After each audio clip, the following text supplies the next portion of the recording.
तो मैं आज आप लोगों से बात कर रहा हूँ। ये जो सिलेबस आप देख रहे हैं, एमपी सेट सोशल वर्क का सिलेबस है। और एमपी टेट सेट की जो है डेट भी निर्धारित हो गई है। 4 जून 2023 को एग्ज़ाम है। आज 9 अप्रैल हो चुका है, ठीक है। यानी मई और जून में आपका एग्ज़ाम, यानी जून में तो एग्ज़ाम ही है, केवल अप्रैल और फिर मई, यानी 2 महीने आपके पास समय है। आधा अप्रैल लगभग होने ही वाला है ना। तो समझ सकते हो आप लोग, है ना। ध्यान रखिएगा आप थोड़ा सा, हम जो चीज़ें पढ़ेंगे उसको कंठस्थ पढ़ेंगे कि ताकि वो चीज़ें हमें याद रहे।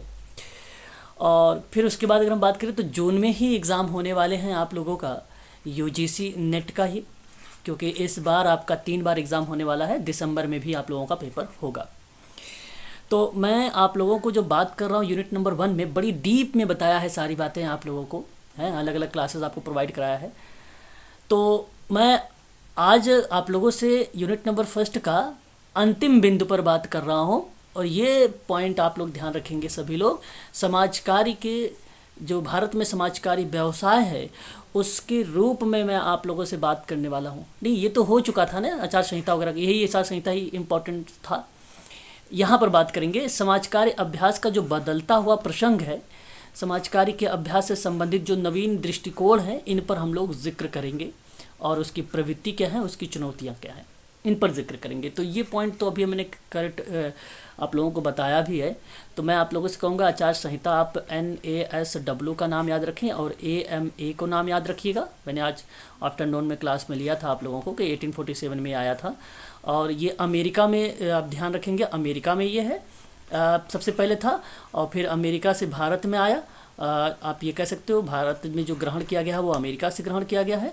ये किसके द्वारा बनाया गया है, ध्यान रखेंगे, ये व्यावसायिक संगठनों के द्वारा बनाया जाता है। नियम, रूल, रेगुलेशंस।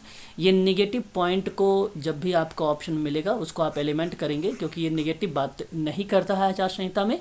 इन चीज़ों को ध्यान रखिए। जो सक्षमता है और जो मूल्य, देखो मान्यता का मतलब बेसिकली अगर हम बात करें ना तो वैल्यूज़ की बात की गई है। सोशल वर्क में जो वैल्यूज़, मूल्य क्या क्या हैं, जैसे मैंने हैमिल्टन की विशेषताएं बताई थी ना, वही बेसिकली यहाँ पे वैल्यूज़ की भूमिका निभाएगा। और जो सक्षमताएं होती हैं ये बेसिकली कंपोनेंट्स के रिलेट करता है, एक प्रकार से घटक वगैरह को रिलेट करता है, ठीक है। एक प्रकार से आप ये कह लीजिए दक्षता को रिलेट करता है ना। और यानी टास्क आप कहेंगे तो सबसे बढ़िया रहेगा। तो समाज कार्य के कौन कौन से टास्क हैं, कौन कौन से कौशल्स हैं, उनके बारे में ये जिक्र करता है। बस इतनी बातें आप लोग, और ये अप्लाइड बनाएगा, कोई फैक्ट नहीं। जो फैक्ट बनाता था वो आचार संहिता, वो मैंने आपको बता दिया है, ठीक है। तो अब हम बात करते हैं यहाँ पर जो है नेक्स्ट पॉइंट पर, कि समाजकारी अभ्यास का जो बदलता हुआ प्रसंग है वो क्या है, ठीक है। इनके बारे में हम लोग थोड़ा सा देखते हैं। चलिए तो स्टार्ट करते हैं। आप लोगों को अच्छे से मालूम भी होगा इसके बारे में कि समाज कार्य जो है अभ्यास कार्यकर्ता और सामाजिक क्रियाओं में रचनात्मक भूमिका निभाता है। और कार्यकर्ता विशेष परिस्थितियों में सेवार्थी की सेवा उपलब्ध कराता है। समाज कार्य उपचारात्मक कार्यों की श्रेणी में आता है। इसके अंतर्गत समस्याओं का निदान किया जाता है। तो आप मुझे बताएंगे कि बदलता प्रसंग में क्या चीज़ें होती हैं। बताइए राजीव जी, मैं आपसे पूछ रहा हूँ, बताइए राजीव हिंडोलिया, बताइए क्या होता है। साधारण शब्दों में बताइए इसका मतलब। चलिए आप कहीं चले गए लग रहा है। कोई और भी वह है, बताइए जरा, किसी को पता चला इसका मतलब क्या हुआ। अर्चना, अर्चना जी अभी भी शायद आई थिंक ज्वाइन हो रही हैं।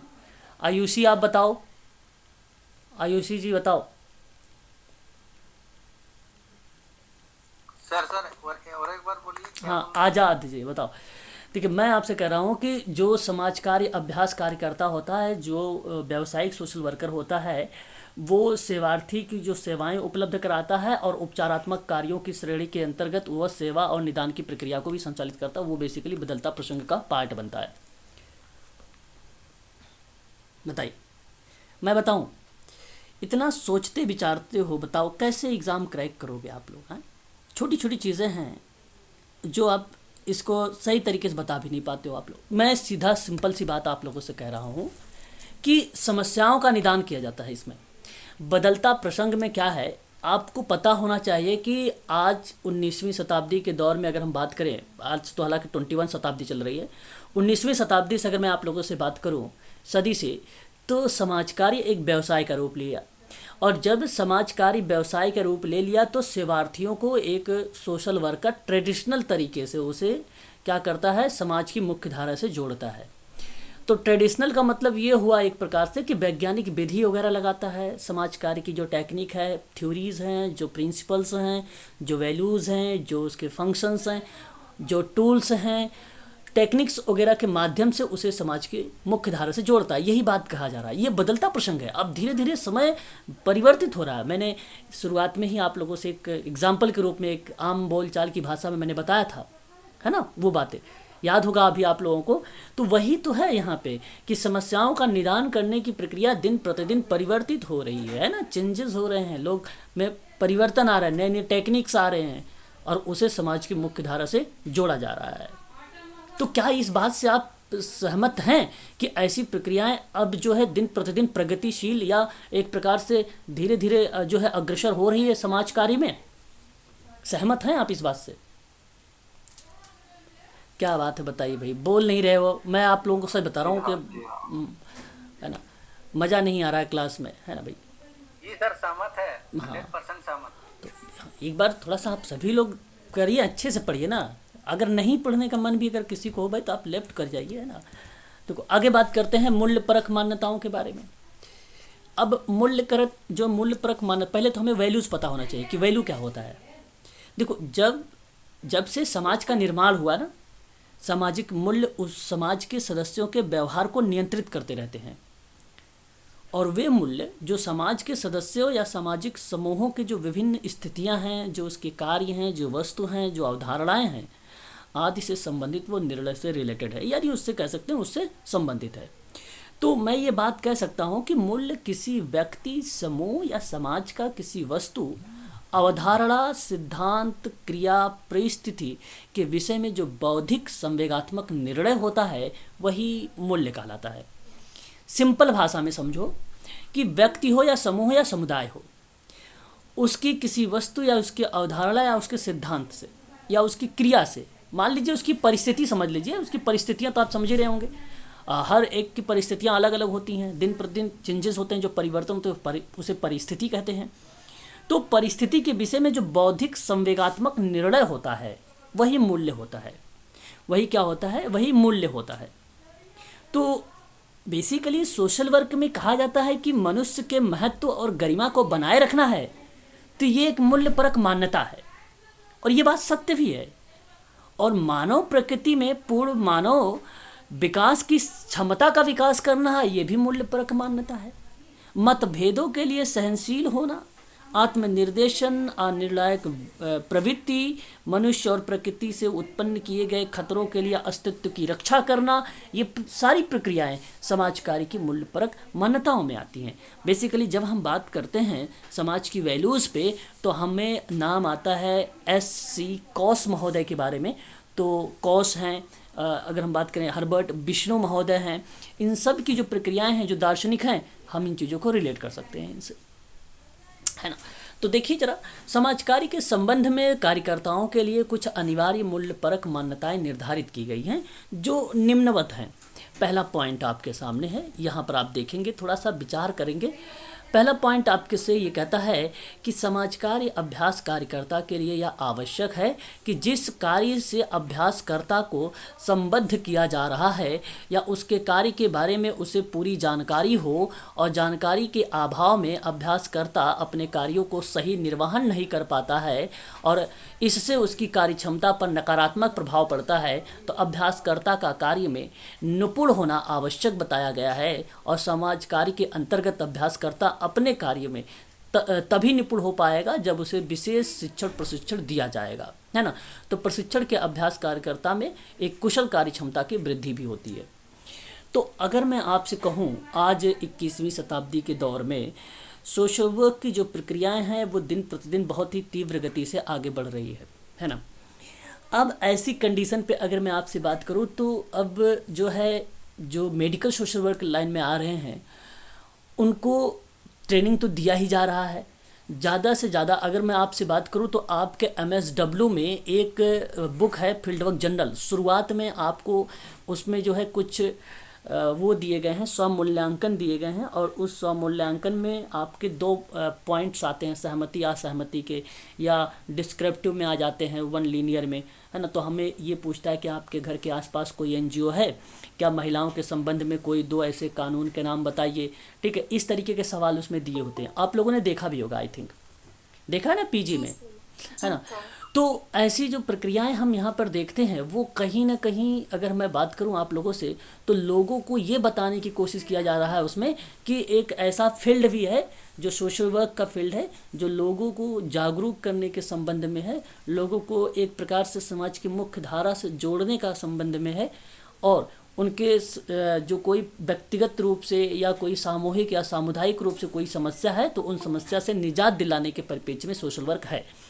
तो ये बातें कही जाए तो ये एक प्रकार से मूल्यपरक मान्यता है, और ये कहता है कि जो इस फील्ड में काम करेगा उसको ट्रेनिंग दी जाएगी, उनको विशेष तरीके से शिक्षण प्रशिक्षण दिया जाएगा, उनसे जो है बेसिकली प्रैक्टिस करवाया जाएगा, और अगर इस तरीके से जब कोई काम करेगा तो जाहिर सी बात है समाज में जो समस्याएं हैं, व्याप्त जो समस्याएं हैं, उन समस्याओं को हम दूर कर सकते हैं, पहली बात। दूसरी बात, अगर आपको पता नहीं होगा समाज कार्य की टेक्निक क्या है, उसके सिद्धांत क्या हैं, उसकी प्रविधियां कौन कौन सी हैं, टूल्स कौन कौन सी यूज होते हैं, तो आप एक अच्छे सोशल वर्कर नहीं हैं फिर, है ना।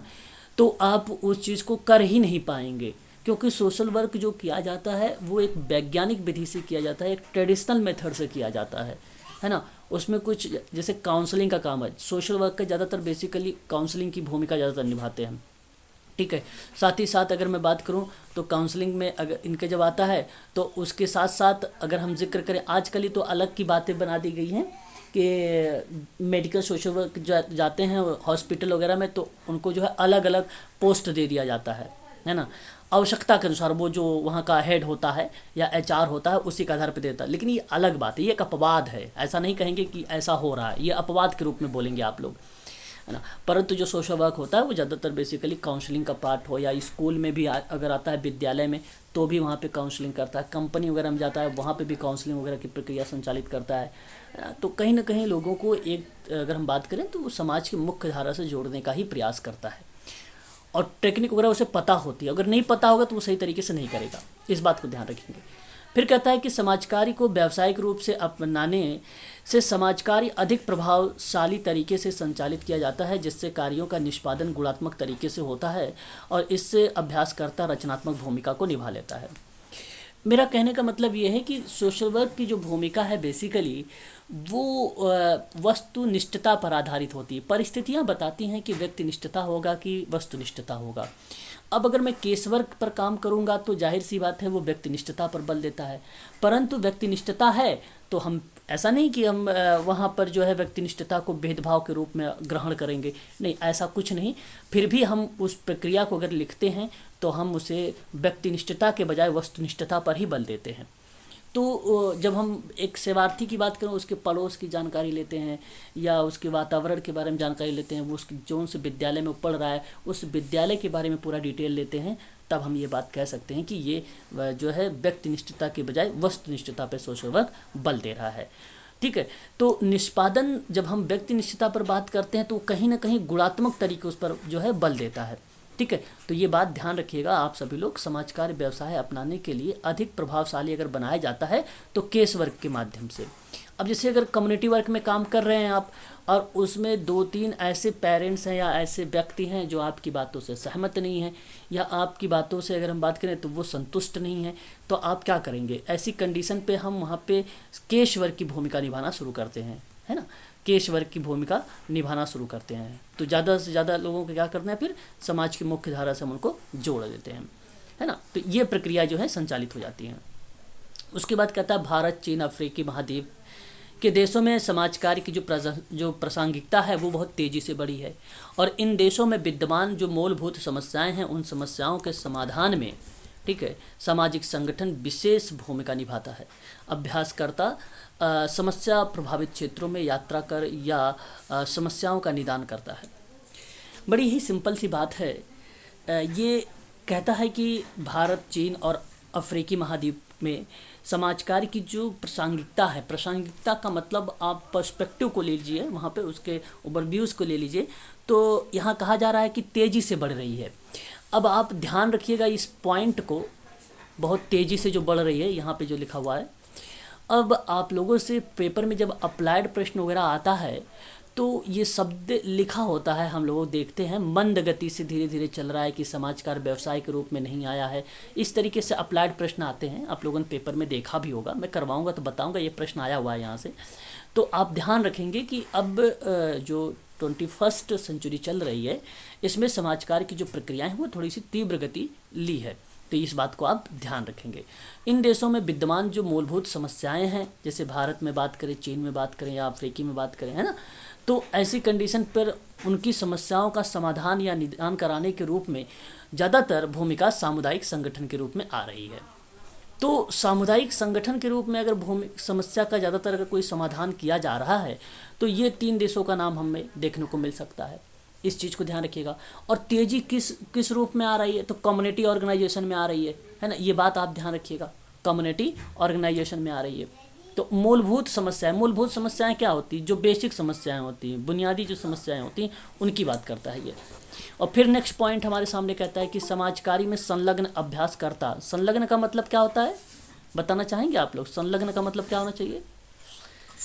शामिल। हाँ, तो समाज कार्य में अगर हम बात करें तो जो अभ्यास करता होता है वो प्रत्येक व्यक्ति का सम्मान और आदर करता है। ये तो मैंने अभी आपको बताया भी था ethics of code of ethics में, कि आचार संहिता में क्या भूमिका निभाता है ना। तो बिल्कुल ये बात सही है, ऐसे होना भी चाहिए, सम्मान और उसका आदर करना चाहिए। वे मानसिक रूप से शांत स्वभाव के होते हैं और समस्याग्रस्त व्यक्तियों का आदरपूर्ण उपचार भी करते हैं। और अभ्यासकर्ता को निश्चित रूप से विश्वासपूर्ण तरीके से कार्य करना चाहिए और सामाजिक स्तर पर सामंजस्यपूर्ण वातावरण का निर्माण करने वाला एक होना चाहिए। टोटली अगर मैं आप लोगों से बात करूं तो आप जब भी कोई काम करें या केस वर्क या ग्रुप वर्क में, तो सबसे पहले तो ये आप उस ग्रुप का, उस समूह का, यानी उस कम्युनिटी का, उस सेवार्थी का आप सम्मान करें, उसका आदर करें।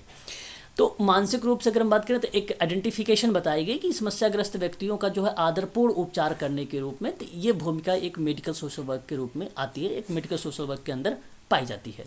सामाजिक स्तर पर जो सामंजस्यपूर्ण वातावरण बनाने का काम करता है सामंजस्यपूर्ण के रूप में, तो ये मूल्यपरक मान्यताएं होती हैं जो बेसिकली यूज़ में लाई जाती है। ठीक है, हम आज के दौर पे यूज़ में करते हैं और ऐसा आप लोग करते भी होंगे। सिंपल बात है, देखिए यहाँ प्रश्न ऐसे ही बनाए जाते हैं और आप प्रश्न जब पढ़ेंगे तो ऑटोमेटिक वो प्रश्न जो है आपको लगेगा कि ये ऑप्शन जाएगा सही, ये ऑप्शन जाएगा गलत, वो आपको लगेगा, है ना। अप्लाइड जो प्रश्न बनाए जाएंगे कुछ ऐसे ही बनाए जाएंगे, इस बात को आप लोग ध्यान रखेंगे खासकर। फिर कहता है कि समाज कार्य में जो है अभ्यासकर्ता सामाजिक न्याय के पक्ष में कार्य करता है और अन्याय के विरुद्ध संघर्ष करता है। सामाजिक समस्याएं क्या हैं? गरीबी है, आवास है, अशिक्षा है, महामारी है, कुपोषण से लड़ने में सहायक, इसमें मदद करता है। ये असमानता का अवसर भी देता है और उनको लोगों को जो है मोटिवेट करता है। मोटिवेट एक प्रकार का क्या है, प्रोत्साहन शब्द को बताता है, पुनर्बलन शब्द को बताता है, रेनफोर्समेंट जैसे शब्दों को रिप्रेजेंट करता है। इस चीज़ को आप खासकर ध्यान रखेंगे।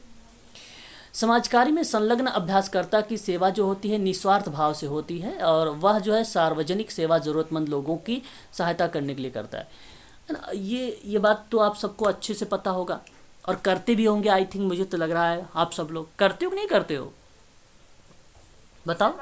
हाँ, निस्वार्थ भाव से करना होता है और यही एक प्रकार से पहचान है एक प्रोफेशनल सोशल वर्कर की, है ना। निस्वार्थ भाव से जो है उसकी मदद करनी चाहिए और सार्वजनिक सेवा जो है ज़रूरतमंदों को जो है प्रोवाइड कराना चाहिए। इसका मतलब ये नहीं कि आप उसको जाके उसके घर पे सेवा देना या उसको कुछ, हाँ भाई, उसकी समस्या को जानो और फिर उसकी काउंसलिंग कर लो कि आप यहाँ पर जाइए और आपकी जो है समस्या का समाधान हो जाएगा। जाने का मतलब ये है कि अगर जिस तरीके की उसकी नीड है, जिस तरीके उसकी समस्या है, उसी के आधार पर उसको भेज सकते हैं ऐसी जगह पर। अपने कुशल ज्ञान और माध्यम से जो है समस्या का वह समाधान करता है, बिल्कुल बात सत्य है। और फिर समाज कार्य अभ्यासकर्ता जो है मानवीय संबंधों को मजबूत बनाने में संरचनात्मक या रचनात्मक भूमिका को निभाता है और वह मानवीय हितों के साधन का जो है काम करता है। मतलब जो मानवीय लक्ष्य होते हैं, जो उद्देश्य होते हैं, उनके साधन के रूप में वो काम करता है, मानवीय संबंधों को मजबूत बनाता है। ठीक है, ताकि जो है जो आजकल आप देख रहे हैं संयुक्त परिवार में आप विलगन की प्रक्रिया के माध्यम से अलगाव हो रहा है, है ना, एकाकी परिवार, यानी एक प्रकार से आप कह सकते हैं खंडन हो रहा है संयुक्त परिवार का। हम क्या कर सकते हैं, जब मानवीय संबंधों को मजबूत करेंगे तो हम इसको रोक सकते हैं, है ना। और जब तक ये सोशल वर्कर हर जगह नहीं होंगे तब तक ये रुकेगा नहीं, ये प्रक्रियाएं ऐसी चलती जाएंगी, है ना। और मुझे तो लगता है कि भाई इस पे जल्द से जल्द काम शुरू हो जाना चाहिए, अन्यथा फिर व्यर्थ होगा, है ना। ऐसे में तो ये था हमारे सामने कुछ मूल्य परक मान्यताओं के परिप्रेक्ष्य में हमने बात किया है। अब हम बात करने वाले हैं समाज कार्य की जो सक्षमताएं हैं उसके बारे में जिक्र करेंगे। अब उसके अगर हम बात करें तो मैं ये कह सकता हूँ कि सक्षमता मतलब एक प्रकार का ये जो शब्द है कहीं ना कहीं रिप्रेजेंट होता है, अगर हम बात करें तो दक्षता को रिलेट करता है। सक्षमता जो शब्द रिलेट होता है वो किसको रिलेट करता है, दक्षता को रिलेट करता है ना। क्लियर क्लियर बताओ। यानी अब अगर मैं आपसे ये बात कहूँ कि सक्षम होने की अवस्था की प्रक्रिया में है या उसके गुण या भाव की प्रक्रिया में, तो ऐसे शब्द हमें देखने को मिलते हैं सक्षमता में, है ना। उसकी सक्षमता, किसी काम को पूरा करने का सामर्थ्य रखने वाला को हम सक्षम कह सकते हैं, है ना। किसी कार्य को पूरा करने का अगर सामर्थ्य रखने वाला कोई व्यक्ति है तो हम ये शब्द बोल सकते हैं कि वो सक्षम है। तो सक्षमता सामाजिक कार्यकर्ता की कार्यशैली को निर्देशित करती है कि जिसके माध्यम से वह सामाजिक कार्यकर्ता को अपनी पेशेवर का मतलब होता है व्यवसाय, है ना, या आप ये कह लीजिए व्यवसायिक, है ना, शिक्षा के माध्यम से निष्पादित करता है। अब सोशल वर्क आपको अगर मैं कहूँ तो ये बेसिकली एक व्यावसायिक प्रक्रिया है, एज अ प्रोफेशनल वर्क है ना। और व्यावसायिक सामाजिक कार्यकर्ता की कार्यशैली अन्य सामान्य कार्यकर्ताओं से अलग होती है। अब आप लोगों ने देखा होगा ऐसे में भी एक दूसरे के लोग जो है ज्ञान देते रहते हैं, बातचीत करते रहते हैं, तो उनसे अलग है। व्यवसाय सामाजिक कार्यकर्ता अलग तरीके से काम करता है और जो अन्य लोग करते हैं वो अलग तरीके से काम करते हैं। तो उनसे और आपका कोई कंपेयर है ही नहीं, क्योंकि वो सामाजिक सेवा करते हैं। और सामाजिक सेवा जो होती है वो इच्छुक भावनाएं से होती है, हम अपनी इच्छा अनुसार करते हैं, है ना। वो हमारी इच्छा है तो हमने कर दिया, वो सामाजिक सेवा हो गई। और समाज कार्य क्या होता है, जहाँ पर आपने कोई टेक्निक या विधि या साइंटिफिक मेथड से आप अगर उसको यूज करके कर रहे हैं तो उसको बेसिकली सोशल वर्क का नाम दिया जाता है। तो व्यवसाय अभ्यासकर्ता जो होता है वो गुणात्मक परिणामों पर अधिक ध्यान देता है और उसकी सक्षमता अधिक कुशल होती है। ऐसे अभ्यासकर्ता में कुशल प्रबंधन की जो गुण होते हैं वो विकसित हो जाते हैं। समाजकारी सक्षमता अगर हम बात करें उसकी क्षमता पर, तो मानव एवं समुदाय की भलाई को बढ़ावा देने हेतु एक उद्देश्यपूर्ण मूल्यपरक और व्यावसायिक स्थितियों में अभ्यास करने हेतु समाज कार्य ज्ञान और मूल्यों तथा कौशलों के एकीकृत और लागू करने की क्षमता पर बात करता है। बात सही है।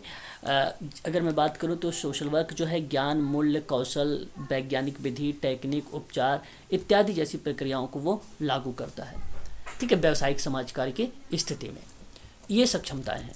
आगे अगर हम बात करें तो सक्षमता जो होती है, सक्षमता सामाजिक कार्यकर्ताओं को व्यक्तिगत और पारिवारिक और समूह विशेष की ज़रूरत और मूल्य, विश्वासों और दृष्टिकोणों के प्रतिमान अधिक असंवेदनशील बनाने के लिए अधिक सांस्कृतिक रूप से सक्षम सेवा और सहायता प्रदान करने की अनुमति भी देती है।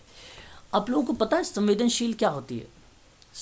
अगर मैं आपसे बात करूं संवेदनशील प्रक्रिया, तो आप क्या कहना उचित समझेंगे संवेदनशील प्रक्रिया के बारे में?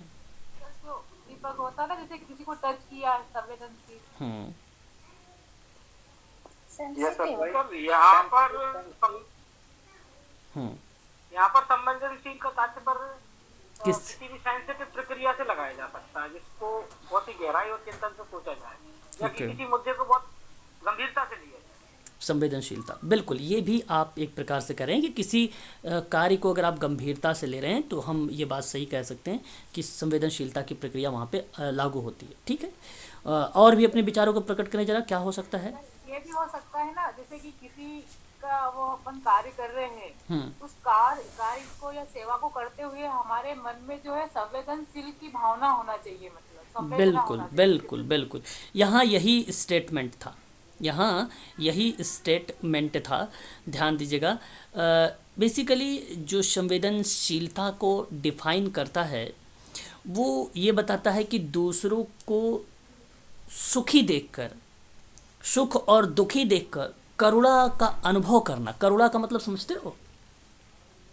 करुणा का मतलब, गया गया। हाँ बिल्कुल, हाँ करुणा का मतलब अगर हम बात करते हैं तो ये चीज़ें होती हैं एक प्रकार से, जैसे अभी आपने बताया दया वाली प्रक्रिया, मन से उत्पन्न वह भाव जो दूसरों को कष्ट देखकर उसे दूर करने हेतु उत्पन्न होता है, उसको करुणा कहते हैं, है ना। तो अन्य की पीड़ा को महसूस करके उसकी सहायता की जो इच्छा उत्पन्न होने की जो भावना है, वो करुणा स्नेह पूर्व किया गया एक उपकार या कह सकते हैं वो प्रक्रिया है जो संवेदनशील बनाने के लिए और अधिक सांस्कृतिक रूप से सक्षम सेवा और सहायता प्रदान करने के लिए अनुमति देती है इन्हीं चीज़ों पर।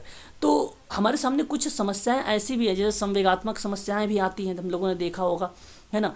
संवेदनात्मक समस्याएं होती हैं। अब उन समस्याओं को अगर आपको निजात दिलाना है तो जाहिर सी बात है आपको पता होना चाहिए संवेदनशील की स्थिति के बारे में, है ना, संवेदनशील की स्थिति के बारे में। जब ये सारी चीज़ें हमें पता होती तो हम आसानी से उसको कर लेते हैं। उसके बाद अगर हम बात करें तो देखिए समाज कार्य अभ्यास की प्रमुख जो है सक्षमताएं होती हैं। अब इसके अंतर्गत जो समाज कार्य अभ्यास है, जो प्रैक्टिस है, उसके अंतर्गत कुछ 5 जो हैं सक्षमताएं पाई जाती हैं। तो इसमें अगर मैं बात करूं आप लोगों से तो वो 5 कौन सी हैं, इसको आप ध्यान रखिएगा। नंबर 1 तो आप ये समझिएगा कि अभ्यास के साथ पेशेवर होना, अभ्यास के साथ पेशेवर होना। इसका मतलब ये होता है कि सामाजिक कार्यकर्ता यानी आप लोगों को अपने मिशन का मतलब उद्देश्य या हित कह लीजिए, जहाँ व्यवसाय का प्रतिनिधित्व करता हो, वह बेसिकली सामाजिक कार्यकर्ता अपने उद्देश्यों में भूमिका निभाता है। तो अभ्यास के साथ व्यावसायिक होना, प्रैक्टिस के साथ आपको प्रोफेशनल होना। अब प्रोफेशनल कैसे होता है सोशल वर्कर, जब अपने वो उद्देश्य को लेकर बात करता है। अब समाज कार्य के जो उसने उद्देश्य लिए, मान लीजिए 10 गोल थे, 10 समस्याएं थी। अब 10 समस्या में से 10 समस्या पर तो काम सोशल वर्कर करेगा नहीं, इसमें से 5 मान लीजिए निकाल लिया जो नीड ज़्यादा है, जो नीड ज़्यादा है जिस समस्या पे 5 निकाल लिया। अब इन्हीं 5 पर सोशल वर्कर क्या करता है, काम करता है। तो यह बना उसका मिशन, सोशल वर्कर का क्या बना, ये मिशन। अब इसी में व्यवसाय का प्रतिनिधित्व करता है। व्यवसाय का प्रतिनिधित्व करने मतलब ये काम उट पटांग ढंग से नहीं करना, टेक्निक लगा के करना, एक जो है साइंटिफिक मेथड से यूज करना, सुव्यवस्थित विधि से यूज करना, प्रक्रिया क्या कहलाती है, व्यवसायिक। और सामाजिक कार्यकर्ता अपने व्यवसाय यानी पेशेवर व्यवहार और पेशे दोनों को संबद्ध करता है और वह अपने पेशे का प्रदर्शन भी करता है। पेशेवर का मतलब तो व्यावसायिक व्यवहार हो जाता है, ये बात सही है, और पेशे का मतलब होता है व्यवसाय से यानी पेशा से, ठीक है। तो जाहिर सी बात है जब कोई काम करता है तो वो व्यवहारिक तरीके से करता है, और जब वो व्यवहारिक तरीके से काम करेगा तो वो उसका व्यावसायिक प्रक्रिया कहलाती है सोशल वर्कर का। अब व्यवसाय क्या होता है, व्यवसाय का मतलब ये होता है जैसे कि आप लोगों से बोला जाता होगा ना कि आप बहुत प्रोफेशनल तरीके से रहते हो, आप प्रोफेशनल टेक्निक को यूज करते हो, है ना। तो इन दोनों को संबद्ध बनाने में भूमिका निभाती है। तो मतलब कहीं ना कहीं अगर मैं बात करूँ तो सोशल वर्कर के जो भी क्वालिटीज़ हैं वो भी डेवलप होता रहता है इसमें, ठीक है, वो भी डेवलप होता रहता है, तो वो भी प्रक्रिया इसमें संचालित है। और व्यवहार के प्रति सजग रहना, व्यवहार के प्रति सजग रहने का मतलब क्या है, अगर मैं आपसे बात करूं व्यवहार के प्रति सजग रहने की बात क्या है, तो अब जैसे कोई प्रॉब्लमेटिक बिहेवियर है तो उसमें कभी कभी क्या होता है, देरी हो जाती है उसको मतलब उस समस्या से निजात दिलाने में। तो आपको एक्टिव रहना है, एक्टिव इस तरीके से कि भाई तुरंत आप दूसरी टेक्निक को लगा दीजिए। इसलिए सोशल वर्क में एक शब्द प्रयोग में लाया जाता है लचीलापन, लचीलापन एक शब्द यूज होता है ना। तो लचीलापन होना ज़रूरी है, फ्लेक्सिबिलिटी होना ज़रूरी है, ताकि हम संशोधन कर सके, अलग से एक दूसरी टेक्निक यूज कर सके। इसलिए आपको व्यवहार के प्रति सजग रहना पड़ेगा। हो सकता है कभी भी समस्या जैसे आपको लगा कि भाई ये समस्या जैसे समाप्त हो गई है, अब ना आप 1-2 बार करवाया उस टास्क को और लगा कि ये काम जो है कर लिया सेवार्थी ने, तो फिर आपने 3-4 दिन बाद उस सेवार्थी के साथ काम करना शुरू कर दिया, तो फिर आपने देखा वही समस्या आ गई, तो वहाँ आपको टेक्निक चेंज करना पड़ जाएगा फिर, है ना, कि आप देख रहे हैं फिर समस्या बढ़ रही है या आ जा रही है। एक मिनट ये भी समझ सकते हैं ना कि जागरूक होना, उसके प्रति अवेयर। हाँ, ये भी कह सकते, देखो बात वही है, मैं आपसे कह रहा हूँ कि अगर आपने 10 गोल के साथ काम किया तो आप ऐसा भी कह सकते हो। व्यवहार के प्रति सजग रहने का मतलब ये हुआ कि आप उस सेवार्थी को पता ही नहीं उसके बारे में है, तो आप उसको जागरूक भी कर सकते हो उस गोल के परिप्रेक्ष्य में। देखो कोविड-19 के बारे में लगभग ऐसा कोई नहीं है जो नहीं जानता हो, कोविड-19 के बारे में सभी लोगों को पता है। अब कोविड-19 के प्रति लोगों का व्यवहार कैसा है आपको पता है। कुछ लोग कहते हैं कि ड्रिंक करो, होगा ही नहीं कुछ। कुछ लोग तो कहते हैं मुर्गा मछली मीट खाओ, कुछ नहीं होगा, आप और ठीक हो जाओगे, जो कि ये मिथ्या है, जो कि ये मिथ्या धारणा है ना। अब ये एक प्रकार का उनका प्रॉब्लमेटिक बिहेवियर है। अब उसके प्रति उनको आपको सजग करना है, तो आप उनको जागरूक करेंगे कोविड-19 के बारे में कि ये बीमारी है, इस तरीके से बीमारी फैलती है, इसके लिए ये टीके लगाए जाते हैं, ये टीके लगवाने चाहिए, इसके लिए 2 या 3 डोज होते हैं। ये आपको उनको बताना पड़ेगा। आप ये भी कह सकते हो, ये भी बात सत्य रहेगी, है ना। तो ये एक प्रकार का आपने जागरूक किया है, उनको अवेयरनेस किया है। तो अवेयरनेस की प्रक्रिया तो हमेशा सोशल वर्क में क्या होती है, इन्वॉल्व होती है। वो इन्वॉल्व हमेशा संलग्न रहती है उसमें, है ना। ये बात तो आपको पता होना चाहिए। करेक्ट जी। क्या एक पेशेवर सामाजिक कार्यकर्ता अपने क्लाइंट के प्रति इमोशनल हो सकता है क्या? नहीं, देखो मैं आपको बताऊं, इमोशनल नहीं हो सकता। देखो परिस्थितियां बताती हैं, है ना। आपको बताऊं, परिस्थितियां बताती हैं कि इमोशनल किस पॉइंट ऑफ व्यू में होना है ना। अब आप बताओ, अब उसकी समस्या का अगर आप समाधान करेंगे कि आप इमोशनल तरीके से, अच्छा यार आपके पास तो ये समस्याएं हैं तो हमें इस तरीके से नहीं होनी चाहिए, तो बताइए फिर काम कैसे होगा। डॉक्टर ही अगर मान लीजिए ऑपरेशन के दौरान अगर इमोशनल हो जाए तो उसका ऑपरेशन होगा नहीं, होगा ना। तो एक इसी तरीके से सोशल वर्कर का भी यही काम है, अगर वो इमोशनल हो जाएगा तो फिर काम कैसे होगा, नहीं हो सकता। हाँ, परिस्थितियाँ बताती हैं कि वो मतलब मान लीजिए अब उसके पास कोई दुखों मतलब कोई दुख है उसके पास, तो वो आपको तो फिजिकली मोमेंट तरीके से या और भी तरीके से आप उसको जाहिर तो करेंगे ही करेंगे ना। वो तो पता चलेगा कि हाँ आप दुखी तो हैं उस चीज़ से, लेकिन उसकी समस्या का समाधान भी आपको करना है ना। ये भी करना है आपको, है ना। समस्या का समाधान भी करना है ना। ये बात आप समझ रहे हैं ना मेरी, मैं क्या कहना चाहता हूँ। हाँ, मतलब मैं वही कंफ्यूज था कि एक पेशेवर व्यक्ति फिर प्रोफेशनल व्यक्ति इमोशनल होगा तो फिर वो काम कैसे होगा, बिल्कुल ईमानदार नहीं हो सकता, कभी काम ही नहीं कर पाएगा वो अच्छे तरीके से। ये बात तो हम सबको पता है, सभी लोगों को मालूम होगा अच्छे से। अब देखिए, एक शब्द है दूरदर्शिता एवं समय समय पर विचार विमर्श का उपयोग या प्रयोग करता है। पता है आप लोगों को ये शब्द एक दूरदर्शिता, देखो सोशल वर्क चाहे एमपी सेट की बात मैं करूँ या यूजीसी की बात करूँ, शुद्ध हिंदी के लोग प्रयोग करते हैं, है ना। दूरदर्शिता क्या होता है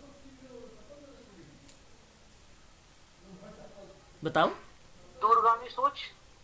हाँ, ये आपने सही बताया, बिल्कुल आपने जो यहाँ पे बताया है दूरगामी सोच को लेकर, ये प्रक्रिया हम ये बात कह सकते हैं कि भविष्य की तक सोचना, आगे भविष्य के बारे में भी सोचना, है ना। दूरदर्शिता और समय समय पर जो विचार विमर्श का प्रयोग करते हैं, यह प्रक्रिया होनी ज़रूरी है। मतलब ये है कि आप अगर कोई काम कर रहे हैं तो हम उस सेवार्थी की ये समस्या है, ये समस्याएं हैं। अब आपको मैनेजमेंट के दौरान आपको लिखना पड़ेगा। अब मैनेजमेंट के दौरान कैसे लिखोगे, जैसे मैंने कहा कि सेवार्थी की समस्या, मान लीजिए भाई स्पीच प्रॉब्लम है तो आप स्पीच प्रॉब्लम डालेंगे, उसको प्रॉब्लमेटिक बिहेवियर है तो आप मैनेजमेंट में लिखेंगे बिहेवियर प्रॉब्लम है ना। आप ये भी लिखेंगे बीएम यानी बिहेवियर मॉडिफिकेशन के बारे में लिखेंगे। योगा की लगता है ज़रूरत है तो योगा के बारे में लिखेंगे। अब आप काम करना शुरू कर दिए, अब आपको लगा जैसे कि टाइम पे लगेगा ना कि अब हमें इसकी ज़रूरत है। जैसे अगर मैं आपसे कहूँ कि अगर मान लो उसकी ज़रूरत है, वो है सही तरीके से लिख नहीं पाता है, पढ़ नहीं पाता है, तो उसके लिए हमें एक स्पेशल एजुकेटर की ज़रूरत होती है। तो हम सबसे पहले स्पेशल एजुकेटर को हायर कर देंगे। अब हमें इससे पता चल जाता है कि अब ये जो है सही तरीके से फाइन ग्रॉस कर ले रहा है, पढ़ लिख रहा है या एक प्रकार से लिख पा रहा है, सही तरीके से बोल नहीं पा रहा है। तो आपने अपने मैनेजमेंट में लिखा है स्पीच थेरेपी वाला पार्ट, तो अब आप क्या करो, स्पीच थेरेपिस्ट को बुला लो। ठीक है, इस तरीके से ये एक प्रकार की दूरदर्शिता और बताता है। ये एक प्रकार से इस तरीके के प्लान होने चाहिए, विचार विमर्श होने चाहिए, है ना। किसी काम को करने से पहले हमें एक लेसन प्लान बनाना पड़ता है। जब तक हम कोई पाठ्यक्रम नहीं बनाएंगे तो काम कैसे होगा। और पाठ्यक्रम बनाते वक्त जो है दूरदर्शिता और समय समय पर विचार विमर्श वाली जो प्रक्रिया होती है ये लागू होती है।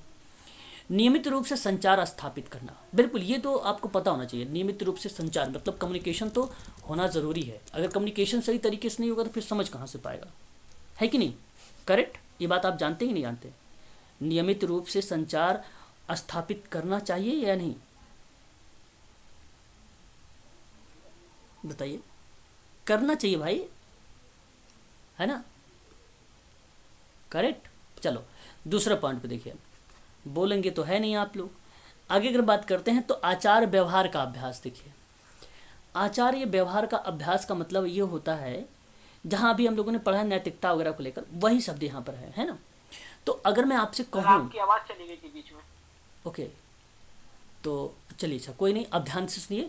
अगर मैं आपसे कहूँ कि आचार व्यवहार का अभ्यास को लेकर, तो सामाजिक कार्यकर्ता के लिए यह आवश्यक होता है कि वह निर्णय लेने में कुशल और आचार्य नैतिक व्यवहारों का प्रयोग करे, है ना। बिल्कुल सही बात है। अभी आप लोगों को मैंने मॉर्निंग वाली क्लास में, आफ्टरनून वाली क्लास में जिक्र भी किया था इसके बारे में, है ना। फिर कहता है कि सामाजिक कार्यकर्ता पेशे के आधार पर मूल्यों को अच्छी तरह से समझते हैं और उसे आचार, मानक और प्रासंगिक कानून की भलीभांति तरीके से समझते हैं। बिल्कुल ये भी बात सही है जब आचार व्यवहार अभ्यास की बात होती है।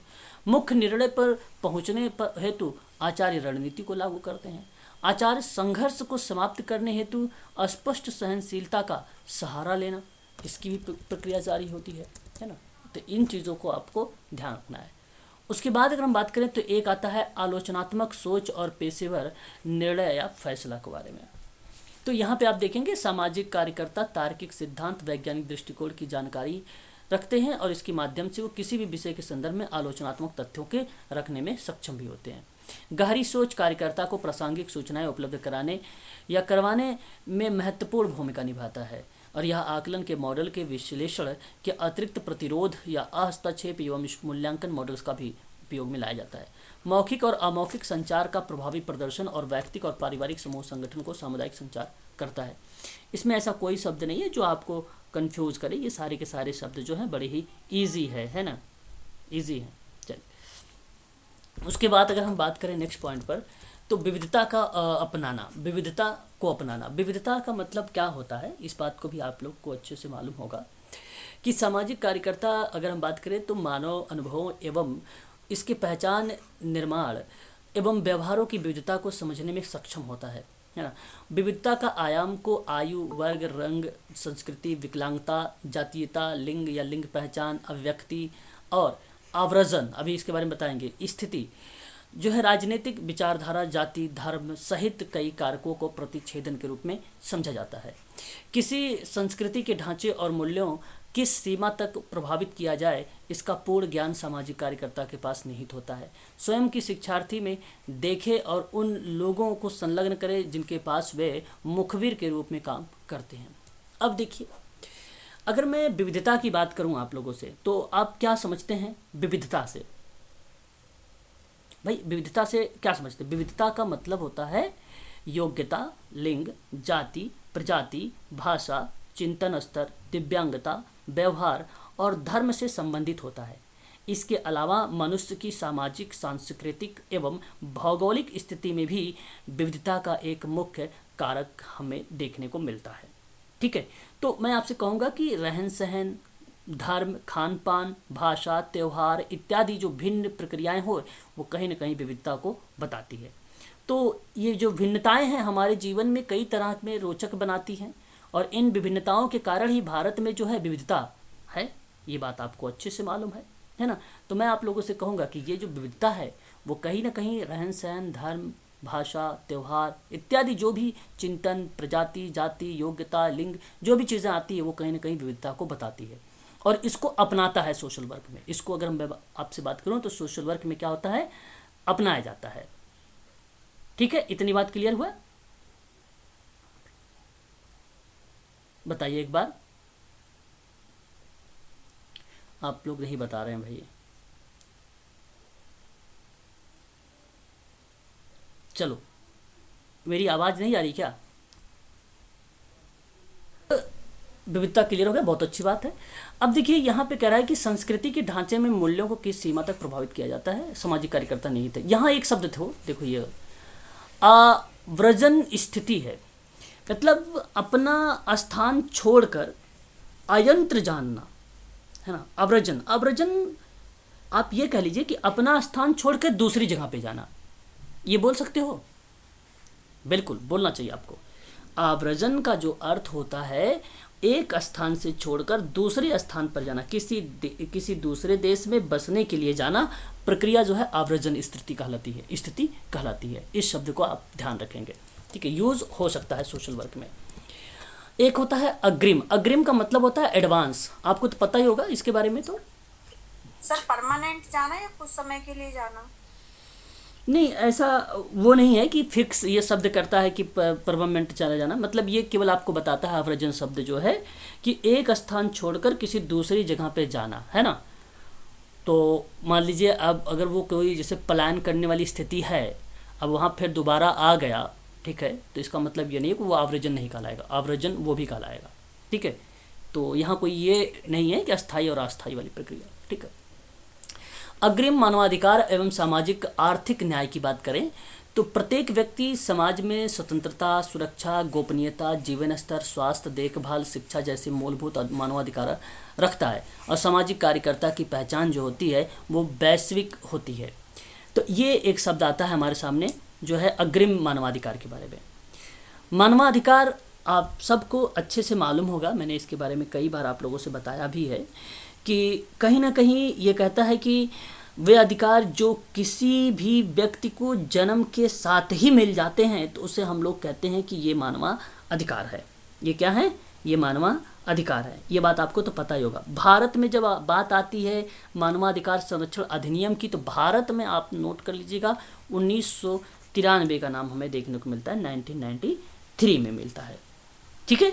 ये बात आपको मैंने साथ पहले भी बता चुका हूँ, है ना। क्लियर? बता दीजिए एक बार। अब एक बार दीजिए 93 वाला। हाँ, 1993 में जो है मानवाधिकार भारत में जो है संरक्षण अधिनियम के रूप में आया था।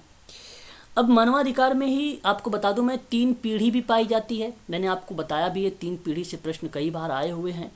सबसे पहली बार अगर बात करें तो 1979 में मानवाधिकार की अगर बात करें तो कैरल वासा एक नाम आता है।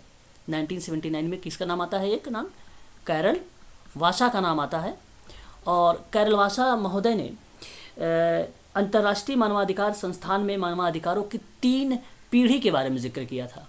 कितनी पीढ़ी के बारे में जिक्र किया था? 3 पीढ़ी के बारे में जिक्र किया था। और जैसे पहली पीढ़ी की जब जिक्र हुआ तो उस पहली पीढ़ी को ही नीला अधिकार के नाम से बोला गया। पहली पीढ़ी को क्या बोला गया?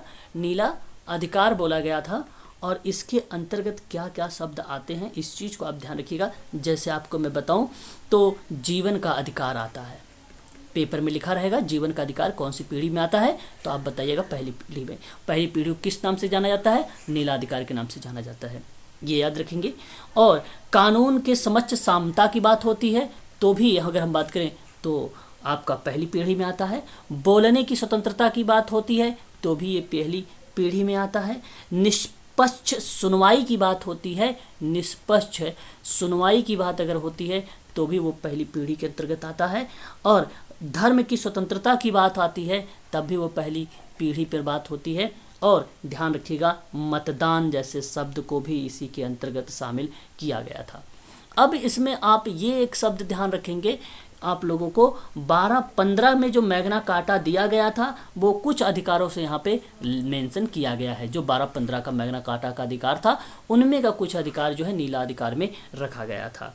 इसे ही अगर मैं बात करूँ तो 1689 में इंग्लिश बिल ऑफ राइट में व्यक्त भी किया गया है। तो आप 2 पॉइंट यहाँ पर ये भी एक्स्ट्रा के रूप में नोट कर सकते हैं, ठीक है। तो ये फैक्ट के रूप में हमारे सामने नीला अधिकार था। एक दूसरी पीढ़ी के बारे में यहीं पर आप लोगों से जिक्र कर देता हूँ। दूसरी पीढ़ी को जो है मानव अधिकार में समानता से संबंधित बताया गया था। और मैं आपको बता दूं कि दूसरी पीढ़ी में जो है सामाजिक सुरक्षा की बात की गई थी।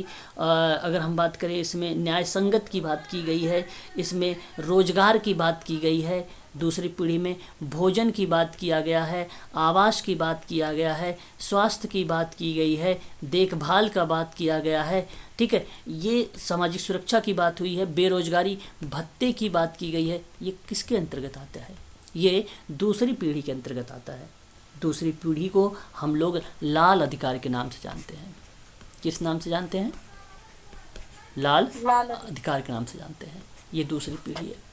उसके बाद मानवाधिकार में आपका एक पीढ़ी आती है, तीसरी पीढ़ी आती है। और तीसरी पीढ़ी की अगर हम बारे में बात करें तो मानवाधिकार महज नागरिक और सामाजिक अधिकारों से परे बताया गया है।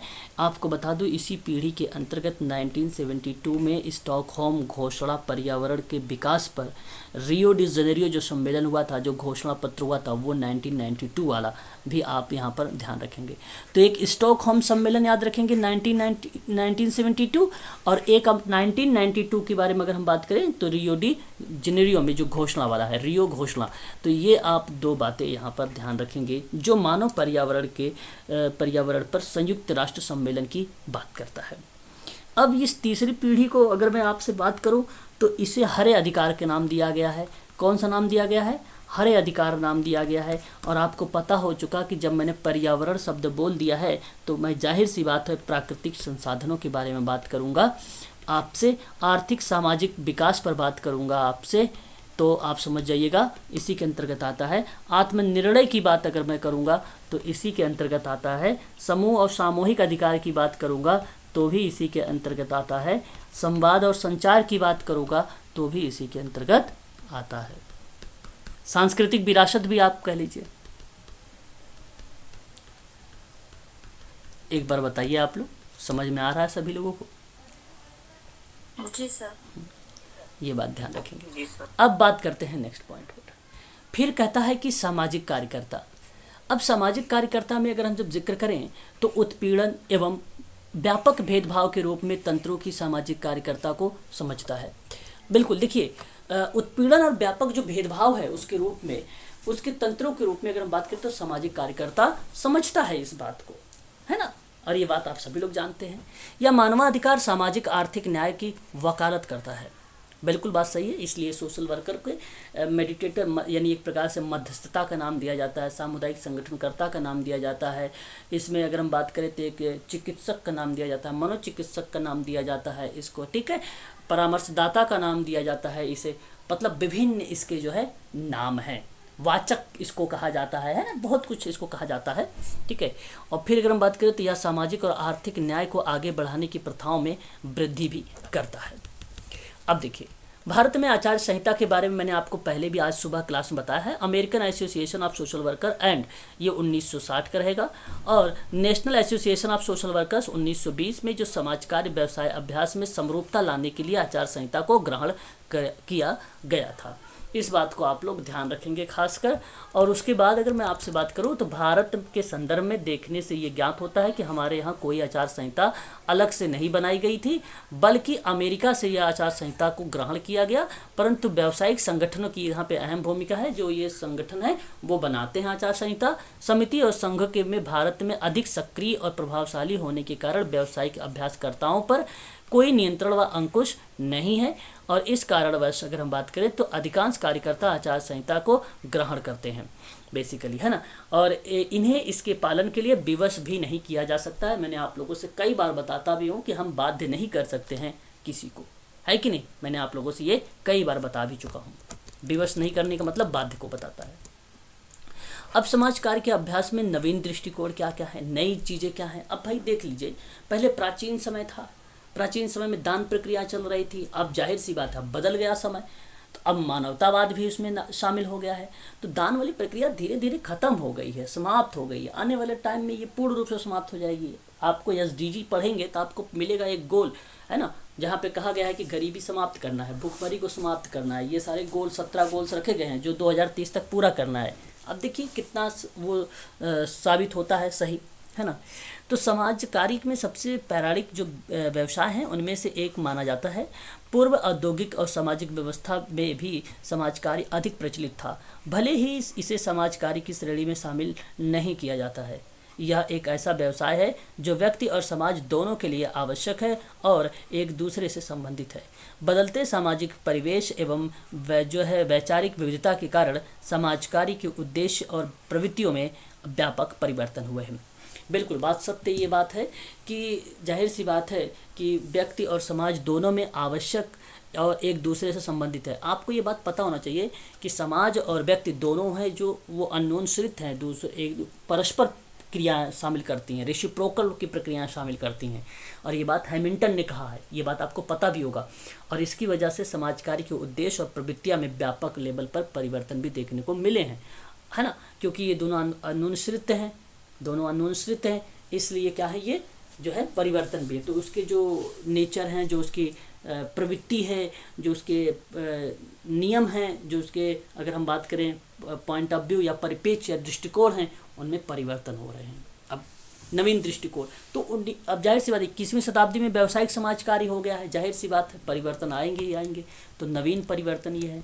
फिर उसके बाद मनुष्य जाति के सामाजिक जीवन में छूने वाली अन्य विधाओं की भांति समाजकारी जो है मध्यस्थताओं से संबंधित अवधारणात्मक ढांचे, सिद्धांत, मॉडल को डिज़ाइन और रीडिज़ाइन करना पड़ता है। जैसे जैसे सामाजिक स्थितियाँ बदलती हैं, विभिन्न सामाजिक स्थितियों का विश्लेषण और मापन भी उसी तरीके से बदलता है। ये भी बात सत्य है।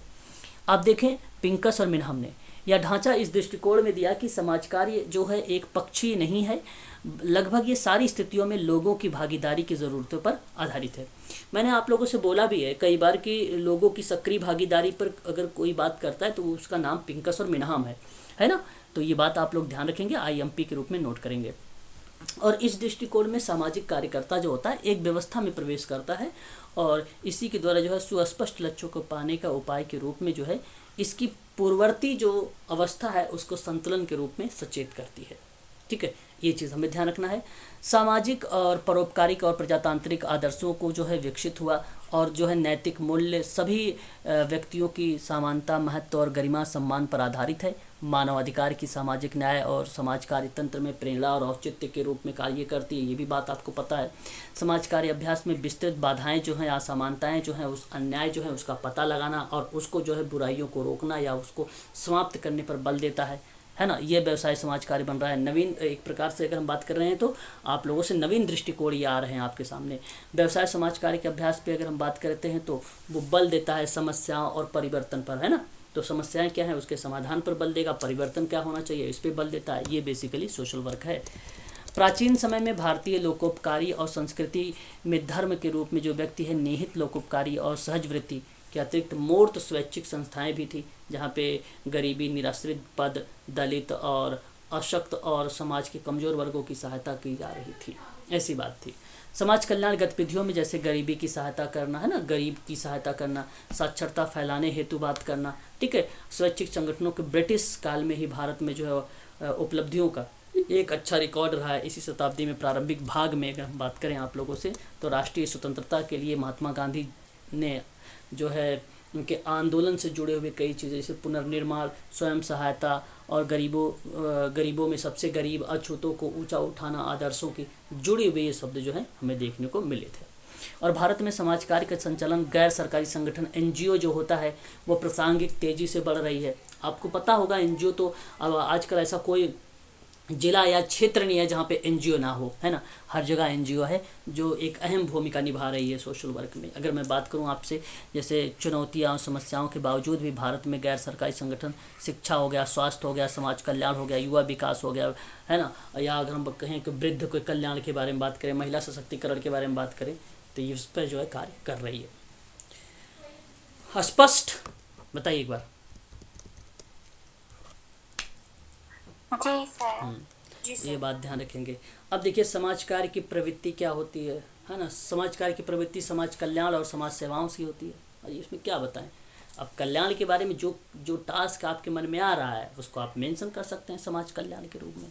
दिन प्रतिदिन क्या हो रहा है, लोगों को जागरूक किया जा रहा है, लोगों को जो है समस्या का समाधान किया जा रहा है, एक प्रकार से लोगों को समाज के मुख्य धारा से जोड़ रहा है, समाज सुधार है तो कानून का निर्माण हो रहे हैं, विभिन्न प्रकार का आंदोलन चलाए जा रहे हैं, शिक्षा के संबंध में जागरूकताएं चलाई जा रही हैं, इस पे बल हो रहा है। ये प्रवृत्ति है, ये नेचर बन रहा है सोशल वर्क की। सोशल वर्क काम क्या हो रहा है भाई, अब परिवर्तन कर रहा है ना हर जगह। इस तरीके का आप कह सकते हैं। समाज कार्य की व्यक्तियों में और व्यक्तिगत और सामाजिक समस्याओं का समाधान हेतु सहायता, बिल्कुल, आप चाहे वो व्यक्तिगत तरीके से ले लो, आप चाहे ग्रुप या कम्युनिटी या सामाजिक रूप में ले लो, उन समस्याओं का समाधान कर रहा है। और आवश्यकता वाले जो व्यक्ति हैं उनको सामाजिक साधनों में सामंजस्य स्थापित कर रहा है। और जो भी काम कर रहा है वो किट के माध्यम से कर रहा है, एक संसाधन के माध्यम से कर रहा है, एक विधि के माध्यम से कर रहा है। आप देख सकते हैं वैज्ञानिक ज्ञान का प्रयोग हो रहा है, मानवीय संबंधों की कुशलता पर आधारित माना जा रहा है, इस तरीके से काम हो रहा है। तो व्यक्ति की सामाजिक और व्यक्तिगत संतुष्टि प्राप्त करने के साथ साथ स्वतंत्रता की भावना ग्रहण करने में सहायता प्रदान करता है ये समाज कार्य आपका, ठीक है, जो प्रवृत्ति के अंतर्गत देखने को मिलता है। अब देखिए चुनौतियां क्या क्या हैं। चुनौतियां भी बहुत सारी हैं, है ना। तो देखिए, समाज कार्य अभ्यास के बदलते प्रसंग में अनेक चुनौतियां हैं, है ना। तो उसके पैमाने पर अगर हम बात करें तो चुनौतियों में आप देख सकते हैं, तो यहाँ पे देखिए सामाजिक, राजनीतिक, आर्थिक, धार्मिक कारणों से समाज कार्य अभ्यास जो है बाधित हो रहा है। तो हर एक फील्ड में कहीं ना कहीं कुछ ना कुछ चीज़ें तो हमारे सामने आ ही रही हैं, और जो ये बाधित हो रहा है ये कहीं ना कहीं एक प्रकार से चुनौतियाँ दे रहा है। तो अगर मैं आपसे एक शिक्षा के बारे में, अशिक्षा के बारे में बात करूँ, तो बताइए ज़रा, अशिक्षा कहीं ना कहीं समाज कार्य के लिए चुनौतियाँ बन सकती है कि नहीं बन सकती हैं? बताइए, बन सकती है नहीं बन सकती है? बन सकती है। अब बताइए, समाज कार्य के लिए चुनौती तो है ही है। अशिक्षा से समाज जो है, आज भी भारतीय समाज का बहुत बड़ा समूह प्रभावित है, और अशिक्षा के कारण समाज कार्य अभ्यास बाधित हो रहा है। और बाधित होने का मतलब ये है, अब बताइए, जैसे आप जाते हैं सर्वे करने, डेटा लेने, और उनको कुछ पता होता नहीं, कोई चीज़ जानकारी होती नहीं, वो कुछ ऊट पटांग डेटा देना शुरू कर देते हैं। आपको पता चलेगा कि अरे मोदी की तरफ से आ रहे हैं, सरकार की तरफ से आ रहे हैं। भले आप जाएंगे इंटर्नशिप करने, लेकिन समझ जाएंगे कि भाई आप सरकार की तरफ से आए हैं, कुछ ना कुछ पैसे मिलने वाले हैं। तो सबसे पहले मैं पैसे की बात करता हूँ, क्योंकि भाई वो पैसे ही कम बताते हैं, है ना। फिर अगर हम बात करें तो कार्यकर्ता को लोगों को जागरूक करने और नवाचार की अवगत कराने हेतु परेशानी उत्पन्न होने लगती है। तो ऐसे समूह में समाज की मुख्य धारा से जोड़ना जो है संभव ही नहीं होता है। रीज़न से ये हो जाते हैं, है ना।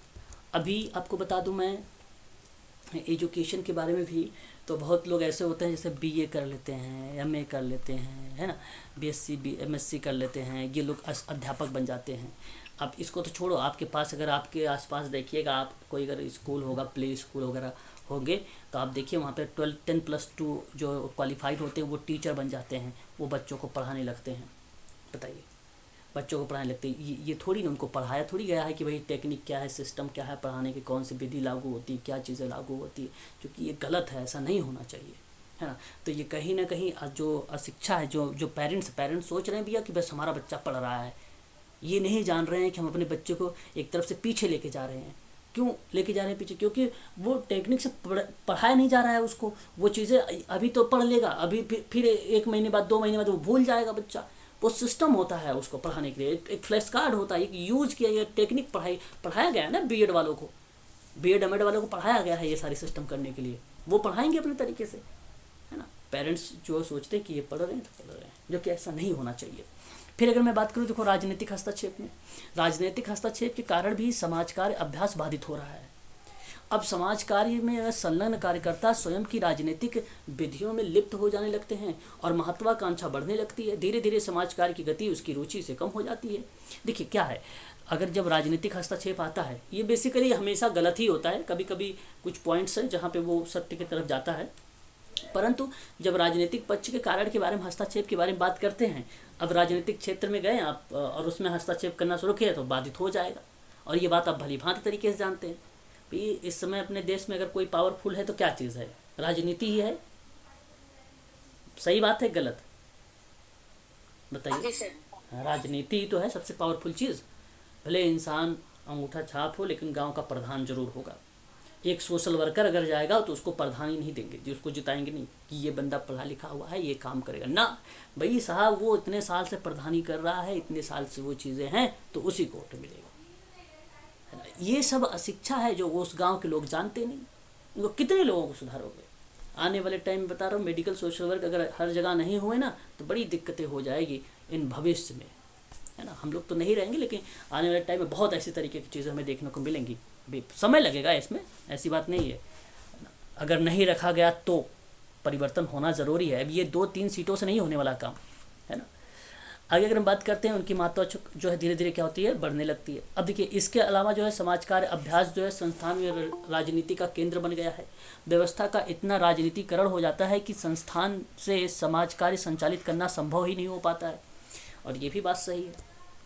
अब आजकल तो ऐसे सिंपल ही बात कर लेते हैं हम लोग, जैसे कहीं 4 लोग बैठ गए तो आप समझ लीजिएगा कि वहाँ पे तो राजनीति वाली बात तो चल ही रही होगी, है कि नहीं। अब देखिए वित्तीय समस्या समाज कार्य में, किसी भी कार्य को तभी सफल बनाया जा सकता है जब उसके लिए वित्तीय साधन उपलब्ध हो, मतलब रिसोर्सेज। अब संस्थान में अगर आप काम करोगे तो संस्थान वाले कहेंगे, हॉस्पिटल में भी काम करोगे तो हॉस्पिटल वाले कहेंगे भैया इतने तो एग्जैक्ट काम होने चाहिए, ऐसे ऐसे काम होने चाहिए। भाई उसके लिए तो संसाधन भी तो होना चाहिए, रिसोर्सेज भी तो होना चाहिए। वो अपने पैसे नहीं लगाना चाहते हैं, जो इंस्टीट्यूट वाले हैं अपने पैसे नहीं लगाना चाहते। अभी एक आध इंस्टीट्यूट हैं वो लगाते हैं पैसे, कुछ इंस्टीट्यूट हैं तो वो कोई पैसे ही कमाने के चक्कर में अपना खोल रखा है एनजीओ वगैरह, है ना। तो उनको चाहिए भाई परिवर्तन, क्योंकि उनके ऊपर प्रेशर बनता है ऊपर से, और ऊपर से प्रेशर जो पैसे उसको दे रहा है उसको प्रेशर बनाता है ना। और ये संसाधन लाते नहीं हैं, तो भाई कहाँ से परिवर्तन आएगा। संसाधन के अभाव में किसी भी कार्य को सफल बनाना संभव ही नहीं है ना। और संसाधन होना ज़रूरी है। तो आर्थिक मजबूती समाज कार्य अभ्यास का एक मुख्य आधार माना जाता है। आर्थिक जो है संपन्नता से लोगों की कार्य क्षमता में बढ़ोतरी होती है, और इसके अतिरिक्त उद्देश्यपूर्ण लक्ष्यों में जो है लक्ष्यों को साधा जाता है। स्ववित्त पोषित सामाजिक संस्थाएं स्वयं अपना खर्च उठाती है, इसके कार्यों के करने के क्षेत्र में सीमित रहता है, और जो संस्थाएं बाह्य साधनों में पूंजी प्राप्त करती है वे अधिक सशक्त और सक्षम होती। अब आजकल कहाँ होता है देखो मैं यहाँ पे कह रहा हूँ, जैसे कुछ एनजीओ हैं जो एटीजी के अकॉर्डिंग रजिस्टर्ड हैं, बाहर से पैसे आते हैं, फंड वगैरह आते हैं, भाई ठीक है। तो क्या उनके पास है? आजकल मैं देख रहा हूँ दिल्ली में खुद उनके पास वो भी संसाधन नहीं यूज़ करते हैं। ये भी बता दूँ आपको, अगर आप लोग दिल्ली में काम कर रहे होंगे तो आपको पता होगा, है ना। परंतु ऐसी संस्थाएं जो हैं कमाई का एक माध्यम बन गया है और भ्रष्टाचार पनपने लगा है। तो ये देखिए बहुत इंपॉर्टेंट पॉइंट है लास्ट वाले पैराग्राफ, इसको आईएमपी कर लीजिएगा थोड़ा सा, है ना। आपसी मतभेद। अब देखिए वैचारिक मतभेद के कारण जो है समाज कार्य प्रभावित होता है। यदि कोई सामाजिक कार्य सामूहिक भागीदारी का प्रतीक माना जाता है तो सामूहिक सहयोग के बिना समाज कार्य सफल होना संभव ही नहीं। परंतु आपसी जो है वैमनस्यता एवं मतभेद के आधार पर जो है समाज कार्य बाधित हो रहा है। आप जानते हैं आपसी मतभेद क्या है, क्या बनाता है आपसी मतभेद?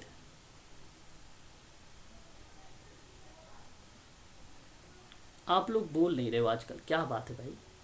नाराज वराज हो क्या? ईर्ष्या करना। एक दूसरे से ईर्ष्या हो जाती है वो। हाँ बिल्कुल सही है। और विचार न मिलना एक दूसरे को। ओके, विचार मिलना। देखिए यहाँ आपने जो बताया है आपसी मतभेद को लेकर अगर हम बात करें तो कहीं ना कहीं वैचारिक मतभेद, जैसे हमारे और आपके कोई सही तरीके से बात जो मैं कहना चाहता हूँ आप उस बात को सहमति नहीं दे सकते। बेसिकली क्या आता है कि जब कोई इंस्टीट्यूट या एनजीओ में काम करते हैं तो दो लोग थोड़ा सा उस एनजीओ में ना, एक तो हेड होता है और उस हेड के अंतर्गत जो है दो लोग बड़े उसके चहेते होते हैं। अब ये अगला बंदा अगर कुछ बातें अपना रखेगा ना तो इसकी बात को काटने के लिए ये बंदा रहेगा। ये आजकल चल रहा है एनजीओ में, ऐसी बात नहीं, एनजीओ हो या कोई इंस्टीट्यूट या संस्था ऐसे चलते हैं। अच्छा इसने इस बात को बोल दिया, इसकी बात ना हो तो अब ये अपनी बातों को रखेगा इनसे कहने के लिए, और ये कहीं ना कहीं वैचारिक मतभेद का कारण बनता है। बेसिकली जैसे यही क्या है, द्वेष है ना, बैर, शत्रुता। जैसे अभी यहाँ पे एक लिखा परंतु आपसी वैमनस्यता। वैमनस्यता का मतलब क्या होता है? शत्रुता होता है, बैर होता है ना, एक विद्वेष होता है इसका मतलब। तो इनके और मतभेद के आधार पे समाज कार्य बाधित हो रहा है।